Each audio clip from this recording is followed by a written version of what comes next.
नमस्कार साथियों, स्वागत है आप सभी का आपके अपने इस यूट्यूब चैनल में। देखिए, जैसा कि हम पहले वीडियो में अनुपात समानुपात का भी टॉपिक चल रहा है आपका गणित का, ठीक। तो ये जो भी आपका गणित का टॉपिक चल रहा है, आपके किसी भी आप भर्ती परीक्षा की तैयारी कर रहे हैं, छत्तीसगढ़ का चाहे कोई भी हो, व्यापम हो, पीएससी हो, एसआई भर्ती हो, छात्रावास अधीक्षक, वन रक्षक भर्ती, राजस्व निरीक्षक, कोई भी भर्ती हो, सभी में गणित के प्रश्न आते हैं। आप सभी को पता है, टॉपिक सभी में लगभग समान रहते हैं। तो आप किसी भी परीक्षा की तैयारी कर रहे हैं, ये वीडियो आपको महत्वपूर्ण होने वाला है और लाभदायक होगा। खासकर वन रक्षक भर्ती परीक्षा के लिए भी बहुत ही महत्वपूर्ण होगा आपके लिए।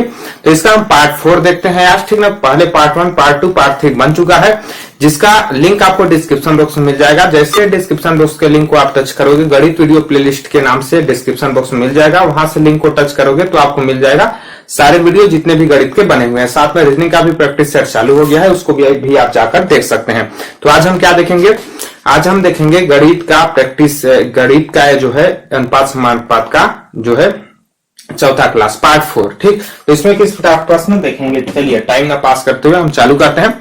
आप अच्छे से देखिए, आपको समझ में आ जाएगा। समझ में आ जाए तो आप वीडियो को लाइक कीजिएगा, लास्ट में शेयर कीजिएगा, ताकि हर बंदे तक यह जानकारी पहुंच सके और हर कोई तक यह शिक्षा मुक्त की शिक्षा पहुंच सके। चलिए अब हम देखते हैं। पहले मैं 28 प्रश्न तक आपको कराया था, ठीक है, जिसमें पार्ट 3 था आपका। अब 29वां प्रश्न मैं चालू करता हूं आपके लिए।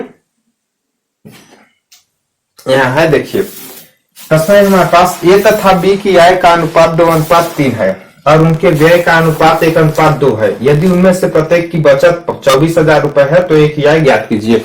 तो इसके लिए सबसे पहले आपको क्या करना है? तो सबसे पहले देखिए, पहले आपको पता होना चाहिए आय क्या होता है, व्यय क्या होता है, ठीक। सबसे पहले देखिए, मैं छोटा सा आपको बताता हूं। आय का मतलब होता है कमाई। आय का मतलब क्या होता है? जो आप कमाए हो, ठीक ना, जो आप कमाए रहते हो उसको आय बोला जाता है। उसके बाद जो आप खर्च करते हो उसको व्यय बोला जाता है। व्यय किसको बोला जाता है? जो आप खर्च करते हो, ठीक। उसके बाद बाकी आपका कुछ बचत करते हो, ठीक ना। तो आय क्या होता है आपका? आय होता है, कमाई होता है, जो आप खर्च करते हो और जो बचाते हो, उन दोनों का योग आपका आय होता है, ठीक ना, कमाई होता है। तो आपके पास ये सब देखने को मिलेगा, आय व्यय, ठीक ना, कमाई और खर्च कहीं कहीं देखने को मिलता है, ठीक ना। लेकिन शुद्ध हिंदी शब्द आय और व्यय है। तो इसका मतलब आप समझिएगा, देखिए आय बराबर क्या होगा? व्यय प्लस बचत। व्यय प्लस बचत का मतलब है आप जो कमाई करते हो, उसके बाद जो खर्च करते हो और जो बचाते हो, वो दोनों मिला के आपका आय कहलाता है, ठीक। तो एक अपने को देखने को मिलेगा। देखिए इस प्रश्न में क्या बोला गया है? तो इस प्रश्न में बोला गया है आपका कि ए तथा बी की आय के अनुपात, कितने लोग हैं? सबसे पहले कितने लोग हैं? 2 लोग हैं, तो उसको हम बना लेंगे यहाँ 2 लोग, ठीक ना, 2 लोग हैं तो ए व बी, ठीक। इनके आय का अनुपात, किसका अनुपात? आय का अनुपात। तो यहाँ हम आय लिख लेते हैं। आय का अनुपात कितना है आपका? आय का अनुपात है 2:3, या है 2:3 है। उसके बाद बोलता है कि उनके व्यय का अनुपात। व्यय का अनुपात मतलब खर्च का अनुपात, ठीक ना। व्यय का अनुपात कितना है आपका? 1:2 है।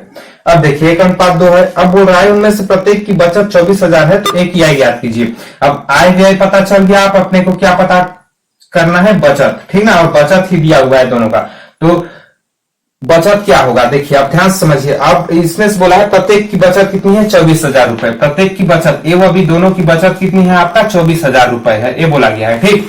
तो आय पता है, व्यय पता है, तो बचत कैसे निकालेंगे? अब यहाँ देखिए आय बराबर क्या होता है? व्यय प्लस बचत होता है। मतलब आय में जब हम खर्च व बचत को जोड़ देते हैं तो आय निकलता है। तो ये अनुपात में दिए हुए है ना, ये अनुपात में दिए हुए हैं इस प्रकार से। तो इसको हम मान लेते हैं, इसमें सही में x जोड़ लेते हैं, इसमें y जोड़ लेते हैं, या तो इसमें x जोड़ लीजिए, इसमें y जोड़ लीजिए, किसी में भी जोड़ लीजिए, कोई फर्क नहीं पड़ेगा आपका। लेकिन कुछ जोड़ना पड़ेगा क्योंकि एग्जैक्ट वैल्यू नहीं है, ये अनुपात में है 2:3 और 1:2। तो इसको हम निश्चित मान लाने के लिए इसमें कुछ ना कुछ वैल्यू जोड़ देते हैं। तो 2x और 3x जोड़ दिए, 1y और 2y जोड़ दिए। अब बचत क्या होगा? आप ध्यान से समझिए, बचत क्या होगा? ए का बचत यदि अपने को निकालना होगा, ठीक ना, ए का बचत निकालना हो तो कैसे निकालेंगे? ए का बचत यदि हम 2x माइनस वाई कर देंगे तो अपने पास बचत निकल कर आएगा। क्या होगा? बचत निकल कर आएगा 2x माइनस वाई, क्योंकि जब हम आय में व्यय को घटा देंगे तो बचत निकलेगा। देखिए आय बराबर व्यय प्लस बचत होता है। तो बचत निकालने के लिए यदि हम कमाई में खर्च को घटा दे तो अपने पास बचत निकल कर आएगा। तो ए का बचत कितना होगा? 2x माइनस वाई होगा। और बी का बचत निकालना हो तो क्या होगा? 3x माइनस 2y होगा, ठीक ना। 3x माइनस 2y होगा यदि बी का बचत निकालना हो तो, क्योंकि देखिए बी का आय है 3x, व्यय है 2x। तो आय में जब व्यय को घटाते हैं, मतलब कमाई में जब खर्च को घटाते हैं तो बचत निकलता है। तो इस प्रकार से निकालेंगे। अब अपने पास बोला है एक ही आय ज्ञात करना है, ठीक ना, एक ही आय। तो हम पहले एक ही बचत ज्ञात कर लेते हैं। बचत, ठीक ना, इन दोनों की बचत से अपने को एक ही आय ज्ञात करना है। आय कितना है? 2x माने हैं, यहाँ आय कितना माने हम? 2x। तो आई ज्ञात करने के लिए अपने को एक्स का मान चाहिए। किसका मान चाहिए? एक्स का। ध्यान से समझिए, आई को ज्ञात करने के लिए अब अपने क्या चाहिए? एक्स का मान चाहिए, ठीक ना, क्योंकि एक ही आई को हमने क्या माना है? 2x माना है, तो 2x मतलब x का मान चाहिए अपने को आई को ज्ञात करने के लिए। ठीक, तो अब यहां समझिए बचा 2x minus Y, 3x minus Y निकला है, ठीक है, 3x माइनस 2y। अब हम बचत कैसे निकालेंगे, यहां ध्यान से समझिए आप। देखिए अब अपने पास प्रत्येक का बचत कितना दिया है? 24,000 रुपए। मतलब यहाँ 2x माइनस वाई का मान कितना है? 24,000 रुपए है। 2x माइनस वाई का मान 24,000 रुपए है। और यहाँ 3x माइनस 2y का मान भी कितना दिया हुआ है? 24,000 रुपए। कैसे दिया हुआ है 24,000 रुपए? प्रश्न में ही दिया है कि इन दोनों का बचत कितना है आपका? 24,000 रुपए है, ठीक ना। तो ये दोनों आपके ए का बचत है, बी का बचत है, तो इन दोनों का ये बचत है, ठीक। अब बचत 24,000 रुपए। अब ये दो समीकरण बन गए। अब इसमें से अपने को क्या ज्ञात करना है? अपने को एक ही आई ज्ञात करना है। एक ही आई ज्ञात करना है मतलब एक्स का मान ज्ञात करना है। एक्स का मान इन दोनों समीकरण से कैसे ज्ञात होंगे समझिए। तो जब हम दोनों में एक्स का मान ज्ञात करने के लिए वाई के मान को समान कर देंगे, जब यहाँ 2y है तो यहाँ भी 2y कर देंगे तो अपना x का मान ज्ञात हो जाएगा। तो ऊपर वाले को अपने को 2y करना है। क्यों करना है? क्योंकि इस 2y और 2y को काटना है, ठीक है। तो 2y करने के लिए इसमें क्या करना पड़ेगा? 2 का गुणा करना पड़ेगा। जब इसमें 2 का गुणा कर देंगे, इन सभी में, ऊपर वाले सभी में 2 का गुणा करेंगे तो यहाँ 2y हो जाएगा, ठीक ना। यहाँ गुणा कर देते हैं तो देखिए गुणा करने पर क्या होगा? यदि हम इसमें 2 का गुणा कर दें, ये क्या लिखा जाएगा? यहाँ 2 दूना 4x माइनस 2y हो जाएगा आपका बराबर 24 दूना 48, ठीक ना। तो 48,000 सैकड़ा हजार 10,000, हाँ 48,000 रुपए हो जाएगा, ठीक ना। ये आपका 48,000 हो जाएगा, 48,000। अब इसमें क्या करते हैं? हम इसको घटा देते हैं। इसको क्या करते हैं? घटा देते हैं तो अपना वाई वाई कैंसिल हो जाएगा, क्योंकि माइनस में है तो माइनस में है, घटाएंगे तो यहाँ प्लस हो जाएगा। तो अब हम नीचे घटा देते हैं तो क्या हो जाएगा? 3x, ये माइनस है यहाँ माइनस 2y, तो ये प्लस हो जाएगा प्लस 2y बराबर यहाँ हो जाएगा माइनस यहाँ 24,000, ठीक है, माइनस 24,000। अब देखिए इसको घटा दिए इस प्रकार से, तो ये देखिए 2 माइनस 2y और प्लस 2y ये दोनों आपस में कैंसिल हो जाएंगे, मतलब खत्म हो गए। 4 में 3 घटाएंगे तो x आ जाएगा अपना, ठीक। और 48 में 24 घटाएंगे, 28,000 24,000 घटाएंगे तो अपने पास 24,000 निकल कर आएगा, ठीक ना। 28 में 24 घटाएंगे 24 निकल कर आएगा। x का मान कितना निकल कर आया अपने पास? 24। x का मान कितना निकल कर आया? 24,000। और अपने पास अपने को ज्ञात क्या करना है? अपने को आई ज्ञात करना है। किसका आई ज्ञात करना है? एक आई ज्ञात करना है। तो एक आई कितना दिया हुआ है? 2x दिया हुआ है। x का मान 24 है तो 2x का मान कितना हो जाएगा? 24, 2 गुणा 24,000 बराबर 24 दूना 48,000। कितना निकल कर आएगा आपका? 48,000। तो एक ही आई कितनी निकल कर आ गई हमारे पास? 48,000 रुपए निकल के आ गई। एक ही आई कितने निकल कर आई? 48,000 रुपए। दिख रहा है अच्छे से? हाँ, 48,000 रुपए एक ही आई निकल कर आई, क्योंकि एक ही आई 2x है। बी की आई निकालना होता तो 3x, 3 गुणा 24 कर देते, 24 की 72 हो जाता, तो बी की आई अपने पास निकल कर आ जाता। अब देखिए मैं आंसर देख लेता हूं है कि नहीं। ये देखिए ऑप्शन नंबर डी में दिया हुआ है आपके, ऑप्शन नंबर डी में 28,000 दिया हुआ है। ऑप्शन नंबर डी इसका सही आंसर हो जाएगा आपका। और इस प्रकार से आप निकाल सकते हैं इसका आंसर। एक ही आई आप इस प्रकार से याद कर सकते हैं। तो आशा करता हूं इसको आप स्क्रीनशॉट ले सकते हैं, आप फिर अपने नोट पे उतार सकते हैं। आपको समझ में आ रहा होगा। मैं स्लो ही आपको बताया हूं, समझ में आया होगा, ठीक। नहीं आया होगा वीडियो बैक कीजिए, फिर से देखिए, आपको समझ में आ जाएगा। एक नहीं तो 2 बार देखिए। और यदि आपको न समझ आए तो आप पार्ट 1, पार्ट 2, पार्ट 3 को पहले देखिए, क्योंकि बेसिक जब तक आप नहीं जानोगे तब तक थोड़ा आगे का पार्ट आपको अच्छे से समझ में नहीं आएगा। तो बेसिक जानने के लिए आप पार्ट 1, पार्ट 2, पार्ट 3 को जरूर देखें। डिस्क्रिप्शन बॉक्स में प्लेलिस्ट का लिंक है, उसमें आपको मिल जाएगा, सारे वीडियो मिल जाएंगे। अब देखिए अब हम अगला प्रश्न देखते हैं, तीसरा प्रश्न। तीसरा प्रश्न अपने पास है,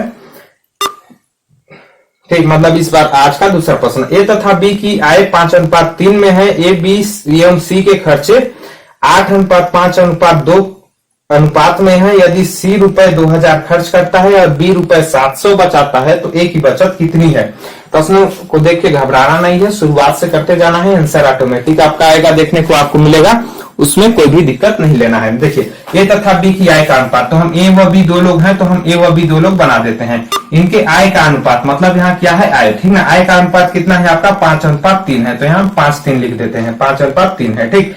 उसके बाद बोला है सी भी है ना, आगे बोला है ए बी एवं सी के खर्चे, तो यहाँ सी भी है, सी भी बना देते हैं, ठीक ना। ए बी व सी के खर्च मतलब व्यय, ठीक ना, खर्च या फिर व्यय बोले हैं इसको, ठीक ना। तो व्यय का अनुपात कितना है? 8:5:2 है, 8:5:2 है, ठीक। और इसका आय नहीं दिया हुआ है सी का। अब बोल रहा है कि यदि सी रुपए 2000 खर्च करता है और 20,700 रुपए बचाता है तो ए की बचत कितनी है।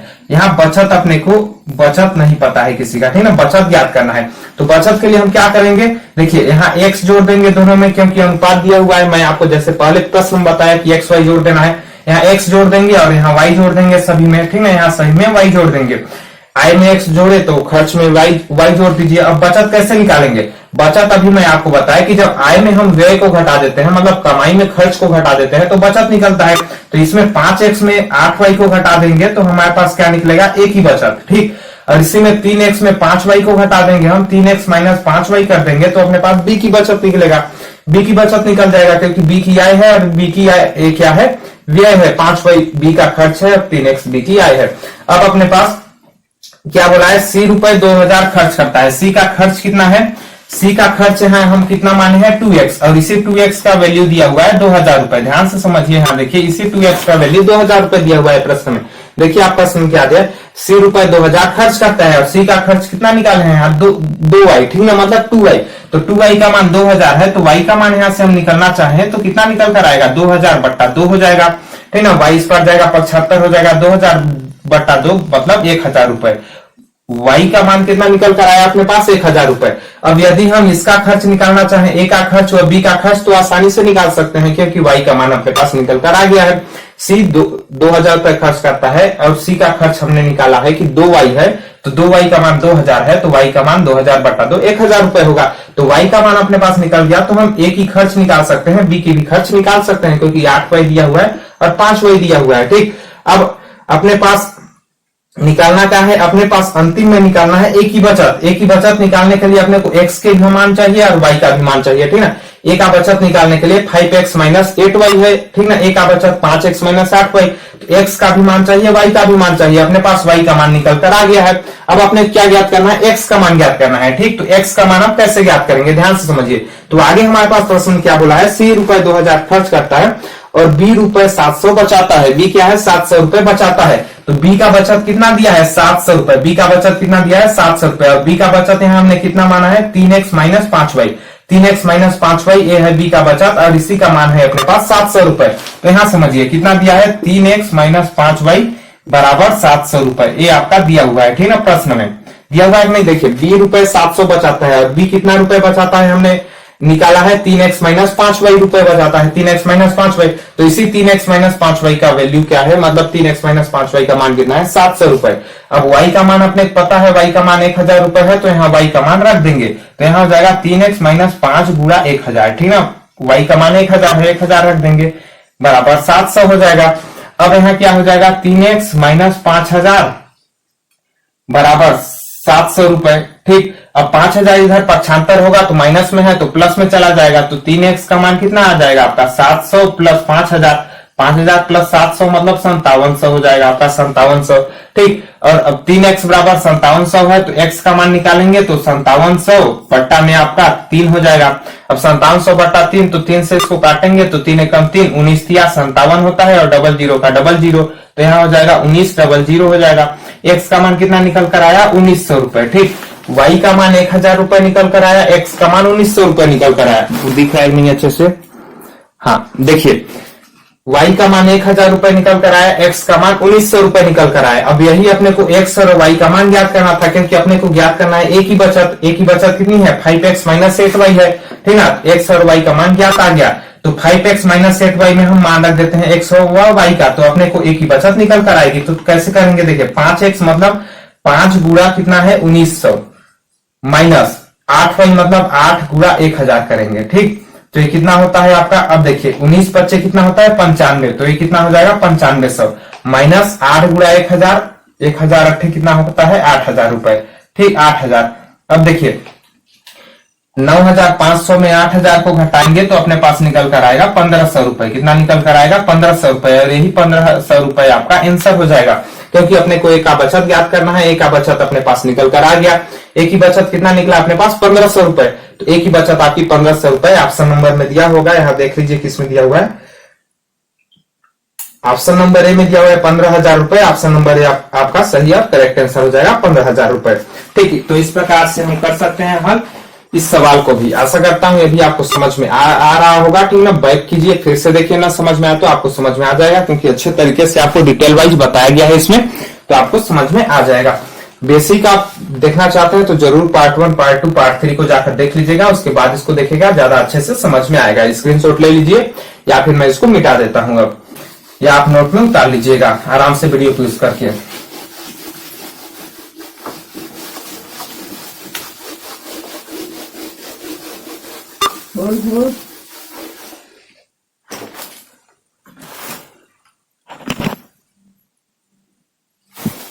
चलिए अगला प्रश्न देखते हैं।